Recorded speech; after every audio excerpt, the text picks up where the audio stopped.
യേശുവെ നന്ദി, യേശുവെ സ്തുതി. എൻ്റെ പേര് അനീറ്റ സണ്ണി. ഞാൻ മുണ്ടക്കയത്തുനിന്ന് വരുന്നു. ഞാനൊരു നേഴ്സാണ്. ആദ്യമായിട്ട് ഞാൻ കൃപാസനത്തെക്കുറിച്ച് കേൾക്കുന്ന എൻ്റെ ഫ്രണ്ട്സ് വഴിയാണ്. അതേപോലെ എൻ്റെ അപ്പനും ഇവിടെ വന്ന് ഉടമ്പടി എടുത്തിട്ടുണ്ടായിരുന്നു.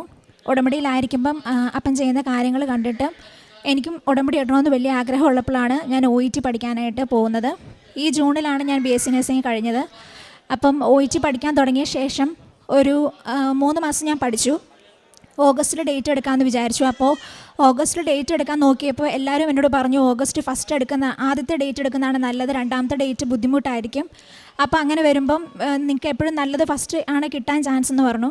പക്ഷേ എൻ്റെ മനസ്സിലിങ്ങനെ തോന്നിക്കൊണ്ടിരുന്നു സെക്കൻഡ് എടുക്കണം. അപ്പോൾ ഞാൻ ഇവിടെ കൃപാസനത്തിൽ എൻ്റെ അപ്പൻ്റെ കൂടെ വന്നു. അന്നിവിടെ കാലെടുത്ത് വെച്ചപ്പോൾ തന്നെ എനിക്ക് ഭയങ്കരമായിട്ടുള്ള സുഗന്ധാഭിഷേകം ഉണ്ടായി. ഞാൻ അത്ഭുതമായിട്ട് ഓർത്തു, ഇത്രയും പേര് നിൽക്കുന്നിടത്ത് ഇത്രയും സുഗന്ധം എങ്ങനെയാണ് വരുന്നത്? മുല്ലപ്പൂവിൻ്റെ അതേ മണമായിരുന്നു. അവിടുന്ന് പോയി വീട്ടിലെത്തുന്നോടം വരെ എൻ്റെ ഡ്രസ്സിലും എല്ലാം ആ മണമുണ്ടായിരുന്നു. അപ്പം ഞാൻ ഇവിടുന്ന് ഉടമ്പടി എടുത്തു, തിരിച്ച് വീട്ടിൽ ചെന്ന് പ്രാർത്ഥനയിലായിരുന്നു. ആ ഡേറ്റ് തന്നെ എടുത്തു. സെക്കൻഡ് ഡേറ്റിന് പോയി എക്സാം എഴുതാനായിട്ട് ചെന്നു. അപ്പം ഞാൻ എപ്പോഴും എൻ്റെ കയ്യിൽ കാശ് രൂപ ഉണ്ട്, അതിൻ്റെ കൊന്തേന്ന് ഞാൻ മാറ്റാറേ ഇല്ല. അവിടെ ചെന്ന് ഹോളിൽ കയറുമ്പോൾ ഉപയോഗിക്കേണ്ട പേനയിലും പെൻസിലും എല്ലാം ഞാൻ ഉപ്പെല്ലാം വിതറി അകത്ത് കയറി എക്സാം തുടങ്ങി. എക്സാം ഭയങ്കര ബുദ്ധിമുട്ടായിരുന്നു. എനിക്ക് 4 മൊഡ്യൂളുള്ളതിൽ 4 മൊഡ്യൂളും എനിക്ക് നല്ല പാടായിരുന്നു. ഞാൻ വിചാരിച്ചു ഞാൻ ഫെയിലാവുമെന്ന്. പിന്നെ ഞാൻ ഓർത്ത് പ്രാർത്ഥിച്ചു. ഇവിടെ അച്ഛൻ പറഞ്ഞ് ഞാൻ കേട്ടിട്ടുണ്ട്, നമ്മുടെ കയ്യിൽ നിന്നെല്ലാം പോകുമ്പം ഉടമ്പടി ഓണാവുന്നു. അപ്പോൾ ഞാൻ ഓർത്ത് എൻ്റെ ഉടമ്പടി ഓണായതാണ് ഈ സമയത്ത്. അപ്പോൾ എൻ്റെ പിന്നെയുള്ള എക്സാം കഴിഞ്ഞ് തിരിച്ചു വന്നപ്പോഴൊക്കെ ആണെങ്കിലും എനിക്ക് നല്ല ബുദ്ധിമുട്ടുണ്ടായിരുന്നു. ഞാൻ പിന്നെ നിരന്തരമായിട്ട് പ്രാർത്ഥിച്ചുകൊണ്ടിരുന്നു. എൻ്റെ കയ്യിലല്ല, എല്ലാം മാതാവിനെ വിട്ടുകൊടുത്തു. എന്നെ പാസ്സാക്കുമെന്ന് എനിക്ക് അത്ര ഉറപ്പുണ്ടായിരുന്നു. അങ്ങനെ റിസൾട്ട് വന്നു. റിസൾട്ട് നോക്കുമ്പോൾ എനിക്ക് 4നും ഫുൾ B ഉണ്ടായിരുന്നു. നല്ല സ്കോറുണ്ട്. 500, 430, 410 ആയിരുന്നു എൻ്റെ സ്കോർ വന്ന്. ശരിക്കും ഞാൻ ഞെട്ടിപ്പോയി അത് കണ്ടിട്ട്. അങ്ങനെ 4ഉം B സ്കോറോട് പോയി. അപ്പം UK ആണ് ഞാൻ സെലക്ട് ചെയ്തത് മുന്നോട്ട് പോകാനായിട്ട്. അങ്ങനെ പ്രോസസ്സിങ് സ്റ്റാർട്ട് ചെയ്തു. ആ സമയത്ത് ഫസ്റ്റ് തന്നെ നമുക്ക് ഇൻ്റർവ്യൂ കിട്ടാൻ ഭയങ്കര പാടാണ്. ഇപ്പം ആണെങ്കിലും ഒട്ടും പോയി വേക്കൻസികളൊക്കെ ഭയങ്കര കുറഞ്ഞിരിക്കുന്ന സമയമായിരുന്നു. അപ്പം ഞാൻ നിരന്തരമായിട്ട് പ്രാർത്ഥിച്ചു, കാശുരൂപം വെച്ച് പ്രാർത്ഥിച്ചു, എന്നും എണ്ണ ഉപയോഗിച്ച് പ്രാർത്ഥിച്ചു. അപ്പോൾ അതിൻ്റെ ഫലമായിട്ട് 2 ഇൻ്റർവ്യൂകൾ ഞങ്ങൾ അറ്റൻഡ് ചെയ്തില്ല. അന്നൊരു മനസ്സിലൊരു പേടിയുണ്ടായിരുന്നു, ഇങ്ങനെ ഇൻ്റർവ്യൂ അറ്റൻഡ് ചെയ്തിരുന്നാൽ നമുക്ക് പിന്നെ കിട്ടുമോ ഇല്ലയോ എന്ന്. അങ്ങനെ പിന്നെ ഒരു നല്ല സ്ഥലം അത് എനിക്ക് മാതാവ് കൊണ്ടും തന്നു. അത് അറ്റൻഡ് ചെയ്തു. ഫസ്റ്റ് തന്നെ ആ ഇൻ്റർവ്യൂ ക്ലിയർ ചെയ്തു. മുന്നോട്ട് പോയിക്കൊണ്ടിരുന്നപ്പോൾ നമുക്ക് മൈസൂർ പോകണം ഓസ്കി ട്രെയിനിങ് ഒക്കെ ആയിട്ട്. അപ്പോൾ അവിടെ വരെ ഞാനങ്ങനെ ഒറ്റയ്ക്ക് യാത്ര ചെയ്യുകയോ അങ്ങനെ ഒന്നും സാധിച്ചിട്ടില്ല. പക്ഷേ എന്താണെന്നറിയില്ല, എല്ലാം കൃത്യ സമയത്ത് നമ്മൾ നനച്ചിരിക്കാത്ത സമയത്ത് എല്ലാം കൃത്യമായിട്ട് കൊണ്ടും തരും. ഒരു ബുദ്ധിമുട്ടും എനിക്ക് പോകുന്നതിനോ വരുന്നതിനോ ഉണ്ടായിട്ടില്ല. ഫുൾ ടൈം മാതാവ് താങ്ങായിട്ട് നിന്ന പോലെയാണ് എനിക്ക് തോന്നിയിട്ടുള്ളത്. അതേപോലെ ഓസ്കി കഴിഞ്ഞ് തിരിച്ച് വന്നപ്പോഴാണെങ്കിലും പിന്നെ വിസയുടെ സമയമായി. CBT എക്സാം ക്ലിയർ ചെയ്തു.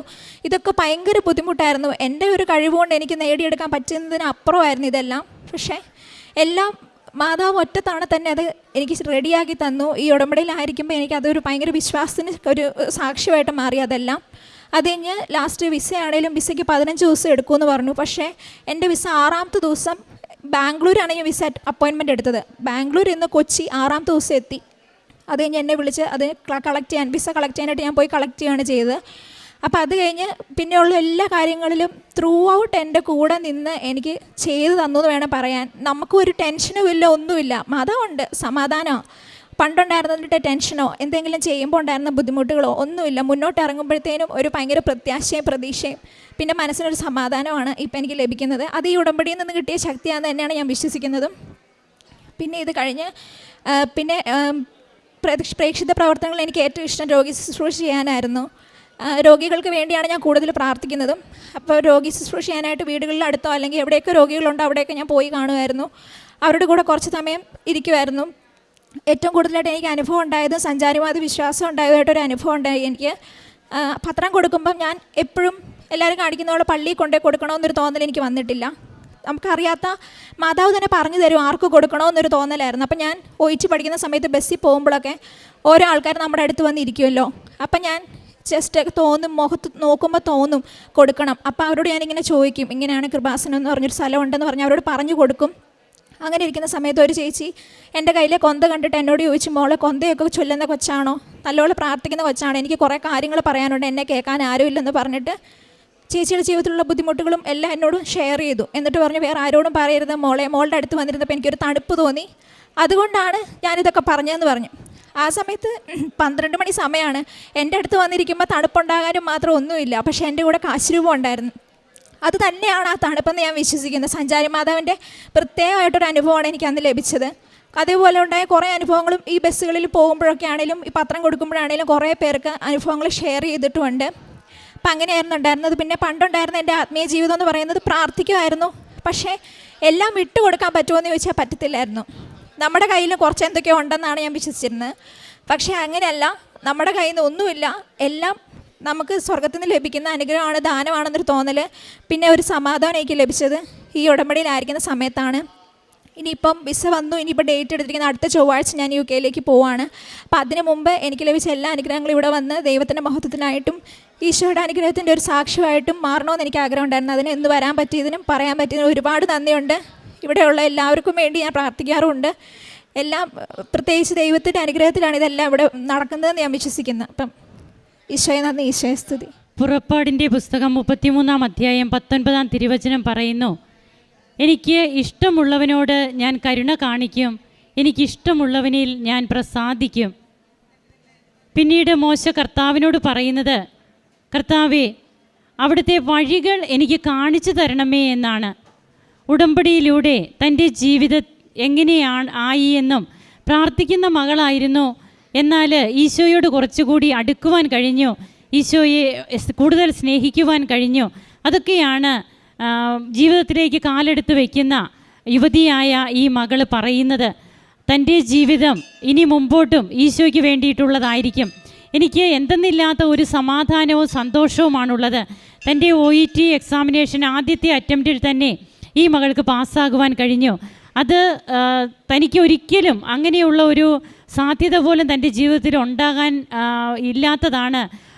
ഒരു ആവറേജ് സ്റ്റുഡൻ്റ് ആയിരുന്ന തനിക്ക് അങ്ങനെ കിട്ടിയത് പരിശുദ്ധ അമ്മയുടെ മാധ്യസ്ഥതയിലൂടെ മാത്രമാണ് ഈശോ തന്നെ അനുഗ്രഹിച്ചത്.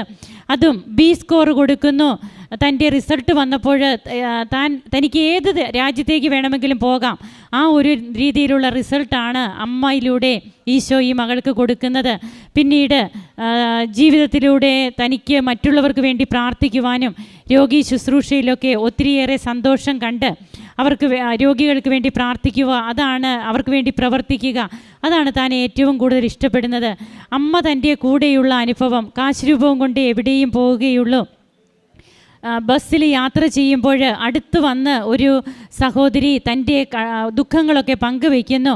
അപ്പോഴാ മകൾ പറഞ്ഞത് ഇങ്ങനെയാണ്, മോളുടെ അടുത്ത് വന്നപ്പോൾ എനിക്ക് എന്തെന്നില്ലാത്ത ഒരു തണുപ്പ് അനുഭവപ്പെട്ടു. ബഹുമാനപ്പെട്ട VP ജോസഫ് അച്ഛൻ അത് നമ്മോട് പറഞ്ഞിട്ടുണ്ട്. അതായത് ദൈവത്തിൻ്റെ സാന്നിധ്യം നമ്മോട് കൂടെ ഉള്ളപ്പോൾ നാം മറ്റൊരു വ്യക്തിയായി മാറുകയാണ്. ഒരു തണുപ്പ് ഒക്കെ നമുക്ക് അനുഭവപ്പെടും. നമ്മുടെ കൂടെ ആര് വരുന്നോ, അതായത് നമ്മുടെ അടുത്ത് വന്നിരിക്കുന്നവർക്ക് പോലും അനുഭവപ്പെടുന്ന രീതിയിലുള്ള ഒരു തണുപ്പ് അനുഭവപ്പെടണമെങ്കിൽ അത് അമ്മ കൂടെയുള്ളത് കൊണ്ടാണെന്ന് തന്നെയാണ് അച്ഛൻ പറയുക. അത് തന്നെ ഈ മകൾക്കും അനുഭവപ്പെട്ടു. അങ്ങനെ എനിക്കിഷ്ടമുള്ളവനിൽ ഞാൻ പ്രസാദിക്കും, എനിക്കിഷ്ടമുള്ളവനോട് ഞാൻ കരുണ കാണിക്കുമെന്ന് തമ്പുരാൻ പറയുന്നു. ഈ മകളെ ഇഷ്ടപ്പെട്ട് ഈ മകളുടെ ജീവിതത്തിൽ കൃപകൾ വർഷിച്ച ഈശോ തുടർന്നും ഈ മകളെ അനുഗ്രഹിച്ച ഓരോ അനുഭവങ്ങളാണ്